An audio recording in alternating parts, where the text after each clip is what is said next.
அப்பா அண்ணங்கப்பா. அண்ணன் எங்கன்னு தெரியலையேம்மா. அப்பா கீழே டூஸ் இருக்குது. வருவான் இரு.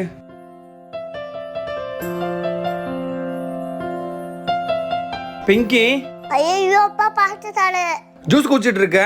உனக்கு கோல்டு தானே இருக்கு? அப்பா கொஞ்ச நேரம் குடிச்ச. குடு ஒழுங்கா. பிங்கி வா, பிங்கி போய் விளையாடலாம். நான் வரல போலாம். ஏன் பிங்கி வரல? தப்பா தூரத்தை கொடுக்க வந்துட்டாருடா. அப்படியே பிங்கி இதோ வரேன் இரு. இந்த பிங்கி ஜூஸ் குடி. அண்ணா அப்பா பாத்தே போறாதா? பிங்கி நீ இங்கே ஜூஸ் குடிச்சிட்டு இரு. நான் அப்பா வராரான்னு போய் பார்த்துட்டு வரேன். பிங்கி அப்பா வர்றேன், நீ குடி. ஓகேண்ணா ஓகேண்ணா. பாப்பாக்கு நான் ஜூஸ் கொடுத்தேன். பாப்பாக்கு கோல்டு தானே இருக்கு. சாரிப்பா. உடம்பு சரியில்லைன்னா பாப்பா வேற பாத்துக்கிட்டு. அப்பா நான் பாப்பாவை பாத்துக்கிறேன்ப்பா. பாப்பா கொஞ்சம் ஒண்ணு குடிக்கிட்டோம்பா. சூப்பரா, நீனு போய் குடி போ. 5 விரல்களை கோர்த்து